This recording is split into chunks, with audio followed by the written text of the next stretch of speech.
Chemistry class 9 बाब 3 सबक 7 हिस्सो 4 पीरियडिक प्रॉपर्टीज इलेक्ट्रॉनिक रुगबत इलेक्ट्रॉनिक एफिनिटी आऊं आहियां केमिस्ट्री जो उस्ताद नजीला चन्ना अवां खे सिंध ऑनलाइन स्कूल में भलीकार।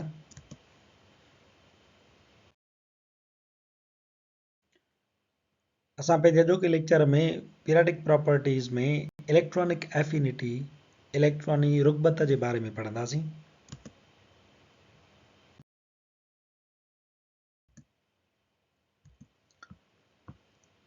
In previous lecture, असां पंहिंजे अॻूणे लेक्चर में we talked about ionization energy.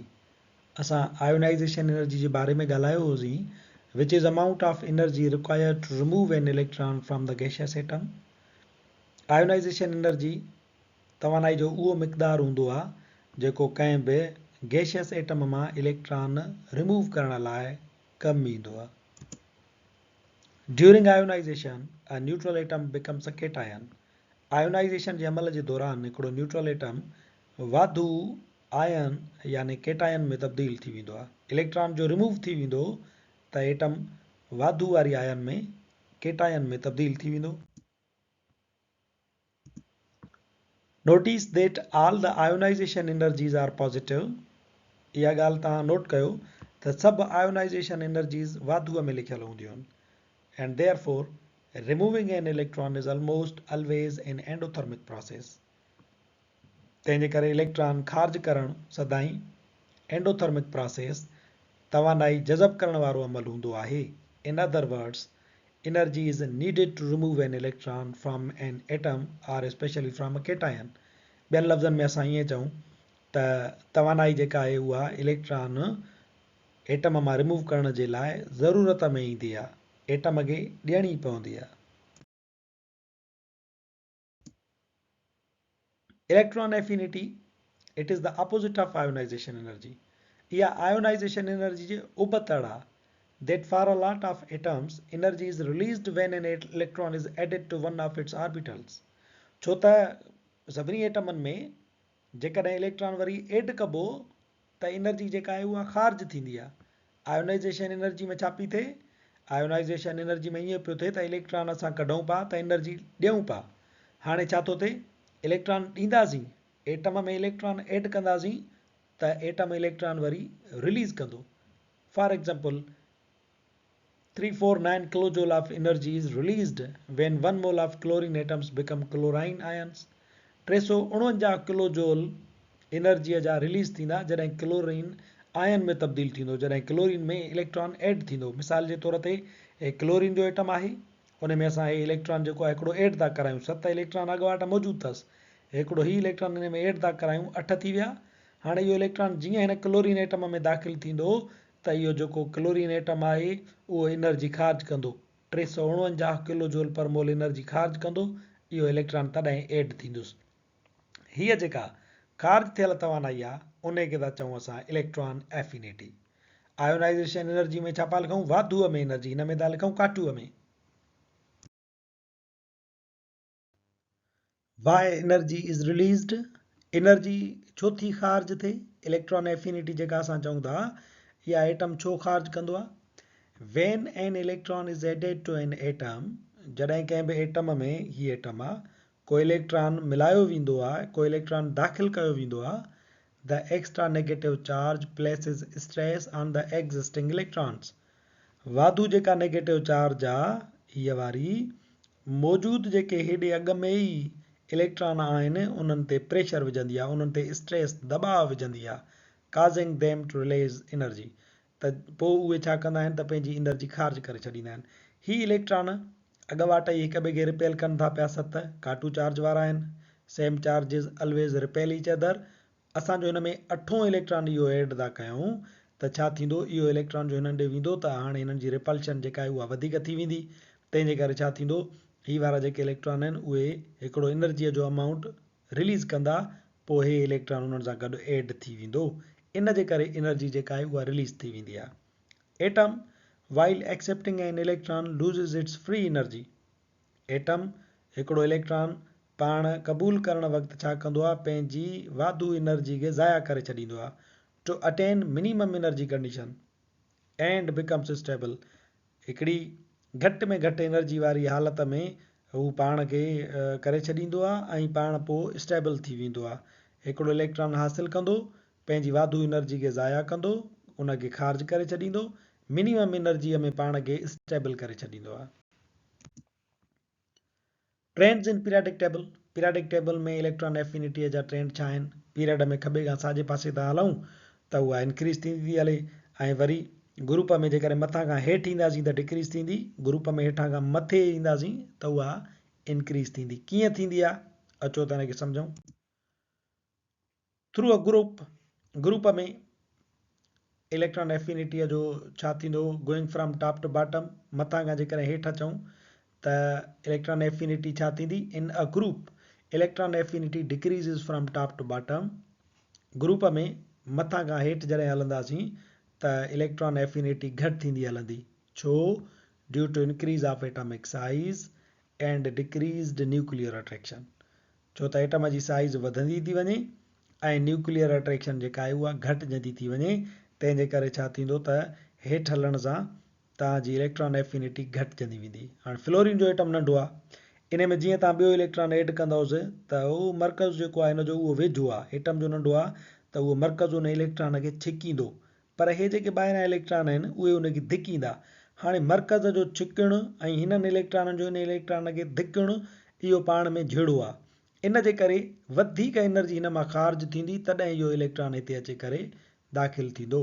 Chlorine जो एटम वॾो आहे त हाणे छा थींदो? इलेक्ट्रॉन जो हिन में एड कंदासीं त हिन जो मर्कज़ अंदरि आहे, पर पोइ बि वेझो आहे, तंहिंजे करे छा थींदो त इहो मर्कज़ उन इलेक्ट्रॉन खे छिकींदो, हे ॿाहिरां इलेक्ट्रॉन उनखे वापसि धिकींदा, पोइ इन मर्कज़ ऐं इलेक्ट्रॉननि जे इन कशमकश जे करे हिन मां थोरी एनर्जी रिलीज़ थींदी, इलेक्ट्रॉन हिन में एड थींदो।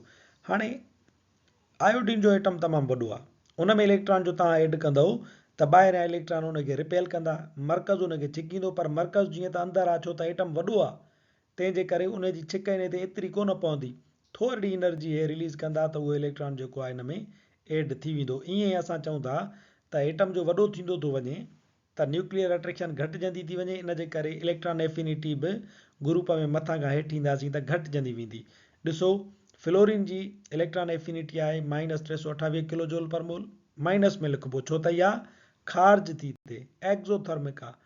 क्लोरीन में 349 किलो जूल पर मोल, ब्रोमीन में 325, आयोडीन जी 295, हेठि अचण सां इलेक्ट्रॉन एफिनिटी घटिजंदी थी वञे। Lower the electron affinity, lower need to accept electron. जेतिरी इलेक्ट्रॉन एफिनिटी घटि हूंदी यानी ओतिरो इलेक्ट्रॉन खे क़बूल करण जी जेका ज़रूरत आहे उहा घटि आहे। लिथियम जी इलेक्ट्रॉन एफिनिटी आहे -60, बेरिलियम जी आहे 19, बोरान जी आहे -227, कार्बन जी आहे -122, हिननि जी घटि आहे त इन्हनि खे यानी इलेक्ट्रॉन क़बूल करण जी ज़रूरत बि घटि आहे। मेटल्स आहिनि इन्हनि जी घटि आहे छो त इहे इलेक्ट्रॉन घटि क़बूल कंदा आहिनि। नॉन मेटल्स जी इलेक्ट्रॉन एफिनिटी वधीक आहे, higher the electron affinity higher need to gain electron. Electron affinity वधीक आहे त माना इलेक्ट्रॉन जी ज़रूरत बि वधीक आहे। Through a period going from left to right, period में इन जो ट्रेंड छा आहे? In a period electron affinity increases from left to right. Period में खॿे खां साॼे पासे इलेक्ट्रॉन एफिनिटी वधंदी वेंदी due to decrease of atomic size, atomic size घटि थियण जे करे, एंड इंक्रीज़्ड न्यूक्लियर अट्रैक्शन, ऐं न्यूक्लियर अट्रैक्शन वधीक हुजण जे करे इलेक्ट्रॉन एफिनिटी खॿे खां साॼे पासे वधंदी हलंदी। लिथियम आहे, हिनखे ॾिसो हिते आहे, लिथियम जी इलेक्ट्रॉन हुनखे असां जीअं दाख़िल था कयूंसि त -60 किलो जूल पर मोल हिन जी इलेक्ट्रॉन एफिनिटी आहे, एतिरी हे ख़ारिज थो करे। पर वरी पोइ ऑक्सीजन आहे, हिन ग्रुप में खॿे खां साॼे पासे आयासीं, ही ऑक्सीजन आहे। ऑक्सीजन में इलेक्ट्रॉन एड था कयूं त -141 किलो जूल पर मोल, 141 किलो जूल एनर्जी जेका आहे उहा हिन रिलीज़ कई आहे, ऑक्सीजन इलेक्ट्रॉन वरितो अथई। अञा अॻिते अचूं, फ्लोरीन आहे -328 किलो जूल पर मोल, यानी पीरियड में जीअं असां खॿे खां साॼे पासे था अचूं त इलेक्ट्रॉन एफिनिटी वधंदी थी वञे, इलेक्ट्रॉन एफिनिटी वधंदी थी वञे यानी इलेक्ट्रॉन जी घुर्ज बि वधंदी थी वञे।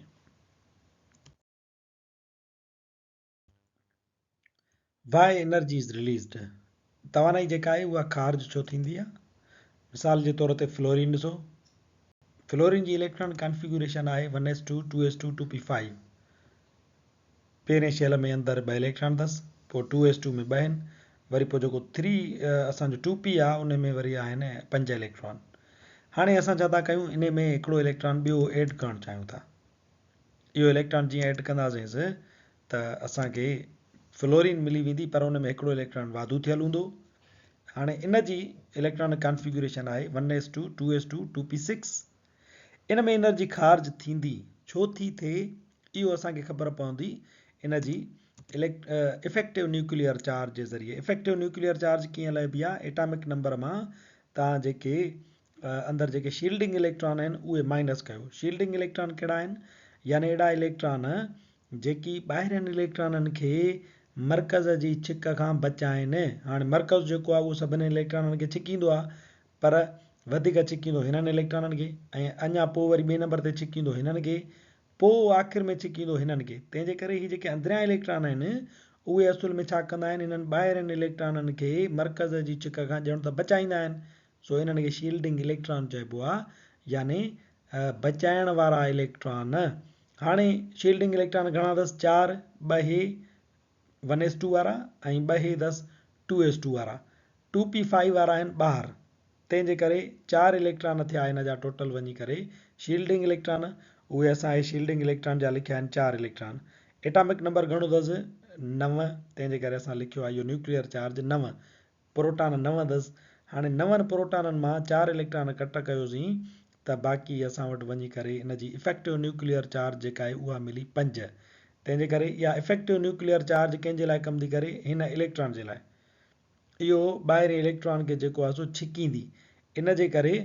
हाणे इहा ॿाहिरि इलेक्ट्रॉन खे जो छिके थी त ही वारा जेके इलेक्ट्रॉन आहिनि उहे वरी हिनखे अचणु नथा ॾियनि पर इहा जेके न्यूक्लियर चार्ज जो वधीक आहे 5 हेॾो सारो वैल्यू आहे त उहो हिन इलेक्ट्रॉन खे छिकण जे करे पोइ हिन मां इहा एनर्जी जेका आहे इलेक्ट्रॉन मां वाधू वारी ख़ारिज कराईंदो आहे इफेक्टिव न्यूक्लियर चार्ज जेतिरी वधीक हूंदी ओतिरी इलेक्ट्रॉन एफिनिटी वधीक ख़ारिज थींदी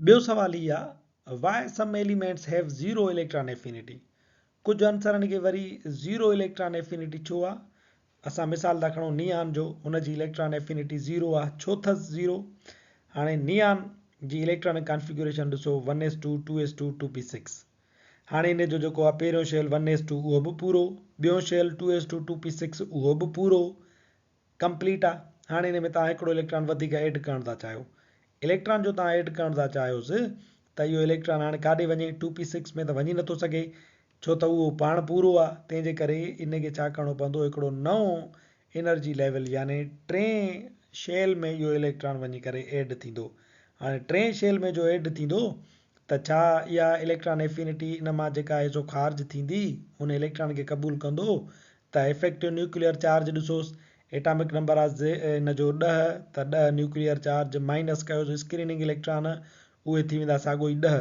छो त इहो इलेक्ट्रॉन थो ऐड थिए 3 शेल में त ही वारा जेके आहिनि इहे बि थी विया तव्हांजा शील्डिंग इलेक्ट्रॉन 4 ऐं परियों 2 6 वरी हे बि 2s2 वारा बि इहे बि ऐं हे 1s2 वारा इहे बि टोटल 10 इलेक्ट्रॉन हिन जा जेके आहिनि शील्डिंग इलेक्ट्रॉन थी वेंदा ही इलेक्ट्रॉन अची करे पहुतो हिते हाणे हिन जी पोइ हिते ॾिसो त इफेक्टिव न्यूक्लियर चार्ज 10 मां 10 कट कईसीं त 0 आई इफेक्टिव न्यूक्लियर चार्ज आहे ई कोन नियान खे त पोइ इफेक्टिव इलेक्ट्रॉन एफिनिटी जेका एनर्जी आहे उहा किॾांहुं रिलीज़ थींदी छो त असां चयोसीं त इफेक्टिव न्यूक्लियर चार्ज जेतिरी वधीक हूंदी ओतिरी इलेक्ट्रॉन एफिनिटी बि वधीक थींदी हिते इफेक्टिव न्यूक्लियर चार्ज 0 आहे त इलेक्ट्रॉन एफिनिटी बि 0 आहे तंहिंजे करे ही जेको नियान एटम आहे उहो नए इलेक्ट्रॉन खे क़बूल नथो करे सघे न ई कंदो आहे